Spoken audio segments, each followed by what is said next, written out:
Reverendas irmãs religiosas aqui presentes, caríssimos irmãos, podem sentar-se.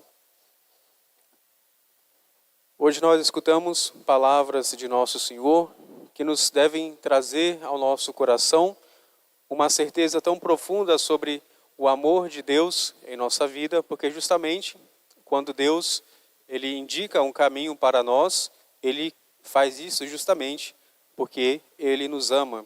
Assim como o Pai faz com seus filhos, dando instruções de leis, de não fazer, de não colocar a mão no fogo porque queima, Deus também realizou estes mesmos mandamentos. Então nós muitas das vezes pensamos que as leis de Deus são para tirar a nossa liberdade. Se nós fôssemos recordar a lista dos 10 mandamentos, nós vemos ali no início de todos o que? Além do primeiro, é claro, nós temos um não. Nós temos ali não pecar contra a castidade. Nós temos, portanto, alguns nãos em nossa vida. Mas justamente esses mandamentos da lei de Deus nos indicam um caminho seguro para a nossa felicidade. Então nós temos, portanto, meios para chegar ao nosso fim. Assim não é com os animais que já por conta da sua própria existência, eles cumprem o papel da sua natureza. Nós não precisamos falar para uma onça que ela deve caçar para poder se alimentar. Nós não precisamos falar para os peixes que eles precisam nadar, porque justamente eles fazem isso por conta da sua própria natureza. Mas em relação ao homem, nós aprendemos e devemos aprender a fazer uma coisa muito importante que Nosso Senhor justamente hoje nos chama a atenção, que é justamente a capacidade de amar. Nós não aprendemos, nós não nascemos com essa faculdade por conta do pecado original de modo muito fácil. Então nós devemos continuamente aprender a amar. Nós vemos a falta de amor que vai ser justamente uma das condições nas quais as pessoas não acreditam no amor de Deus, porque hoje quanto mais nós temos uma sociedade que vai sendo destruída por conta do consumismo, por conta de uma imoralidade sexual, nós vemos tantas impossibilidades de ser amados. Então as pessoas, por conta desta falta de amor, sentem também uma necessidade profunda de ser amadas. Então nós deveríamos procurar aquele que nos amou primeiro, e essas pessoas, por conta dessa incapacidade de perceber e de se sentirem amadas, elas não conseguem sentir a presença do amor de Deus nas suas vidas. Jesus, ele foi ali colocado diante de algumas pessoas que queriam colocar à prova. Nós temos neste evangelho dois grupos de pessoas, os saduceus e os fariseus. Os fariseus são aquelas pessoas, aqueles homens que existiam ali no tempo de Jesus, que eles tinham um conhecimento muito profundo a respeito da lei e dos mandamentos de Deus. E além dos 10 mandamentos que Moisés, lá no livro do Êxodo, ele vai nos sugerir, eles tinham criado mais de 600 leis, as quais eles faziam com muito rigor e com muito radicalismo, todas aquelas leis. Então tinha lei para toda a hora do dia. Então aquilo ali se tornava a vida muitas das vezes insuportável, porque justamente nós percebemos por conta dessas leis, nós percebemos a nossa impossibilidade de fazer algo grande por amor a Nosso Senhor. E os fariseus estavam ali diante de Jesus, eles que lhe dirigem a pergunta de qual seria o maior mandamento da lei de Deus, e Jesus vai responder-lhes com muita sabedoria e vai surpreendê-los. Em outro lugar, por outro lado, nós temos os saduceus. Os saduceus são aquelas pessoas, aqueles homens que viviam no tempo de Jesus, a maioria formada por sumos sacerdotes, por escribas. Eles estavam ligados ao templo, à liturgia do templo de Jerusalém, e eles também tinham uma relação com o Império Romano. Então eles apoiavam de certa forma a dominação. Na verdade eles eram coniventes, eles eram oportunistas, eles se aproveitavam eles não aceitavam de certo modo essa dominação, mas eles se tornaram amigos dos romanos e tinham algumas regalias em relação a essa amizade. Então os fariseus odiavam os saduceus justamente por conta disso. Eles queriam ser fiéis de modo absoluto a Deus e, portanto, eles tinham essa inimizade com os saduceus, porque justamente eles não aceitavam a dominação romana. Então os fariseus, depois de Jesus ter, de certa forma, humilhado os saduceus em outra ocasião, eles perguntam a Jesus qual é o maior mandamento da lei de Deus. E Jesus, de um modo um pouco contraditório, ele não cita os 10 mandamentos como está lá dado por Moisés, ou seja, no livro do Êxodo. Ele vai citar outras 2 passagens do Antigo Testamento. Uma, sobretudo, que está contida no livro do Deuteronômio e outra no livro de Levítico, que é justamente um chamado de santidade, no qual nós devemos recordar que quando nós aprendemos os 10 mandamentos, sobretudo o primeiro mandamento que nós aprendemos a fazer o que no primeiro mandamento? O que o primeiro mandamento nos pede? Amar a Deus. Na verdade, isso já é uma reformulação cristã, uma reformulação das palavras de Jesus deste evangelho. Lá no livro do Êxodo, Deus disse a Moisés para que não tenha outros deuses além de mim. Então aí nós vemos já a partícula não no Antigo Testamento. Mas Jesus, como eu falei, cita Deuteronômio e também o livro do Levítico. Ele vai citar uma frase tão conhecida para todos os judeus daquela época e também da nossa época, que é justamente o Shema, ou seja, ele vai citar em hebraico, Shema, Israel, Adonai, Elohenu, Adonai, Errad, ou seja, escuta, Israel, único é o Senhor. Então Jesus vai dizer em outra ocasião justamente sobre aquilo que ele estava dizendo. O mandamento que Deus nos concede é justamente por meio da escuta, da fala, não por meio de proibições tão estritamente escritas ali nos 10 mandamentos, mas Jesus vai levar os 10 mandamentos à sua perfeição. Então Jesus vai resumir todos os 10 mandamentos em 2 mandamentos. Jesus vai dizer, escuta, ó Israel, único é o Senhor, e amarás o Senhor teu Deus com todo o teu coração e com todo o teu entendimento. Então nós vemos aí Jesus resumir os 3 primeiros mandamentos.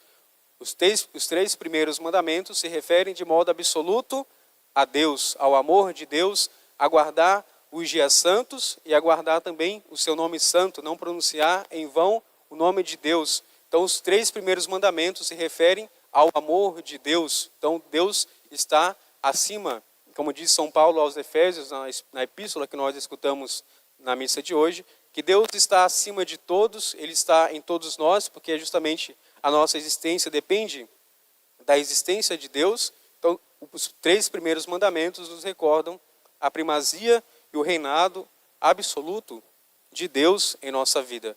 Os outros 7 mandamentos, nosso Senhor vai resumir no segundo mandamento, que Ele vai ali dizer que é semelhante ao primeiro. Amarás o teu próximo como a ti mesmo. Nós, portanto, temos aí já resumido de modo tão sábio por Jesus, modo tão simples de fazer, e justamente quando nós queremos colocar a nossa atenção, o nosso olhar nos nãos que os mandamentos nos fazem, e muitas das vezes nós queremos colocar o nosso progresso na vida espiritual, a nossa santidade, a nossa bondade, é justamente em não fazer certas ações que são proibidas.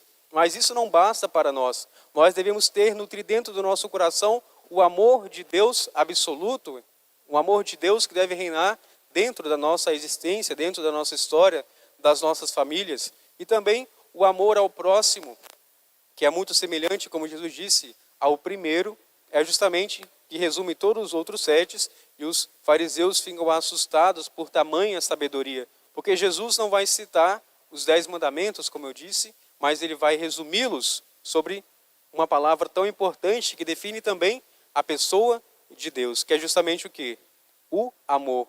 Quando nós buscamos estar em amizade com Deus, nós buscando uma amizade mais íntima com o Senhor, nós muitas das vezes colocamos os nãos em nossa vida. Mas isso não basta para nós estarmos à presença de Deus buscando a santidade. É algo muito grande, sim, é claro, mas deve reinar dentro do nosso coração a gratuidade do amor a Deus. Então, mais do que dizer não a algumas coisas, nós devemos dizer sim a Deus, ao amor de Deus em nossa vida.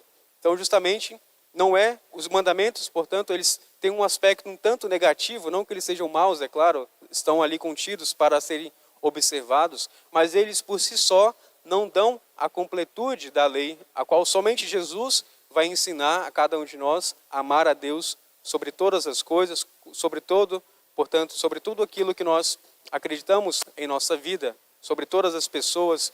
E o amor ao nosso próximo, muitas das vezes nós vemos essa triste realidade, na verdade, que quando as pessoas começam a se relacionar com Deus, elas dizem amar muito a Deus. Então elas começam a rezar muito também. Já dizia aquela frase, quando uma pessoa reza muito, o santo até desconfia. Então, essa pessoa, quando não tem o amor ao próximo, nós vemos justamente o quê?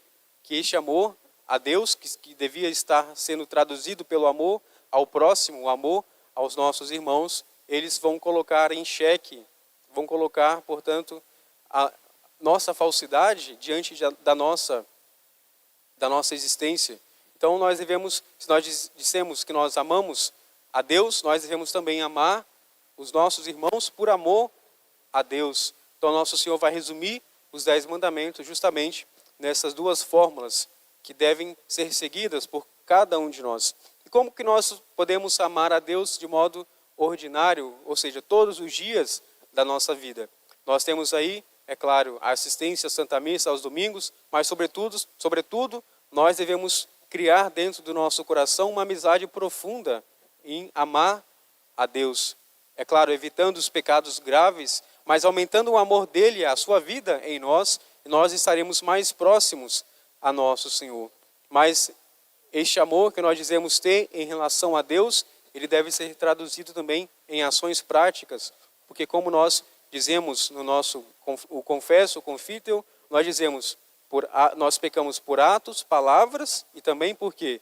Por omissões. As nossas omissões, muitas das vezes, colocam em xeque quando nós dizemos frases em relação ao amor de Deus. Então nós devemos também refletir sobre as omissões que nós temos em relação às outras pessoas, sobretudo aí a vida de casal, as omissões que vão colocando o amor do casal, diminuindo o amor do casal cada vez mais.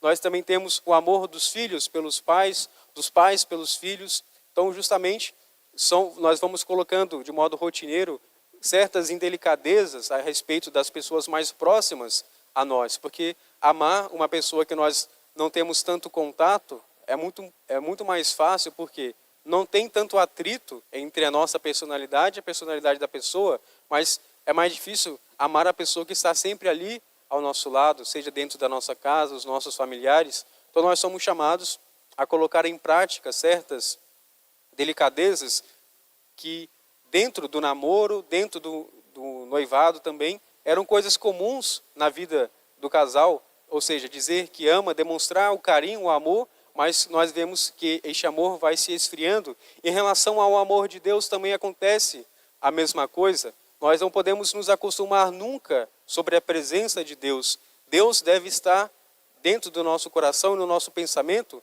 Pensar sobre Deus deveria causar no nosso coração, além de uma tremenda alegria, mas um temor tão grande por não corresponder justamente à sua realeza, à glória de Deus. Então nós devemos pensar justamente sobre o amor de Deus, a primazia de Cristo em nossa vida e o seu senhorio. Se nós dizemos que nós o amamos, nós devemos de fato buscar procurá-lo para encontrá-lo, para poder amar a Jesus. Nós devemos constantemente colocar as nossas vidas, as nossas consciências, as nossas ações, refletindo justamente sobre o amor. O amor deve ser uma ponte, deve ser, portanto, uma chave que nos liga a Deus. E quando nós não colocamos e não temos amor, nós não poderemos amar a Deus, que é justamente o amor por si mesmo, também não teremos a capacidade de amar o nosso próximo. Nossa Senhora, que nós celebramos também hoje, fazemos a sua comemoração de Nossa Senhora das Dores. Nós temos muitas dores que Nossa Senhora passou desde quando ela, pelo anjo, disse o seu sim para ser mãe do Filho de Deus. Ela que se tornou, portanto, a partir daquele momento, a mãe de Deus. Ela não foi poupada de sofrimentos. Nós vemos aí, então, que Nossa Senhora, que tinha se proposta a colocar a sua vida inteiramente em relação a fazer a vontade de Deus, nós vemos que existiram na vida de Nossa Senhora contrariedades, sofrimentos, incertezas, e que poderia, é claro, colocar em xeque a sua fé em Deus, mas ela sendo imaculada, tendo uma vocação tão especial, ela foi fiel a Deus desde o seu sim, ali, ao anjo, até Jesus na cruz, aonde ela pôde colocar o seu corpo no sepulcro, junto com José e os outros discípulos e as santas mulheres. Então nós devemos aprender a olhar para Nossa Senhora como uma pessoa que amou a Deus acima de todas as coisas, que deu o seu sim absoluto a Deus, e que de modo muito prático nós vemos o que Nossa Senhora fez depois de dizer sim ao anjo. Ela, sabendo que Santa Isabel estava precisando, qual foi a atitude de Nossa Senhora? Ela foi muito rápida para poder se apresentar, para ajudar, para servir e também para amar, a possibilidade então de ter ali também um filho, a Santa Isabel. Então nós devemos aprender a olhar para Nossa Senhora, olhando a ela o seu exemplo de amor e de dedicação a Deus, que coloca o Senhor como absoluto em sua vida e também consegue amar os nossos irmãos por conta do amor a nosso Senhor. Que nós possamos assim pedir à Santíssima Virgem Maria que possa interceder a nós, dando a nós uma fidelidade tão grande a nosso Senhor, que nós possamos assim traduzir em obras, em palavras, em ações, este amor de Deus em nossa vida. Louvado seja nosso Senhor Jesus Cristo, para sempre seja louvado.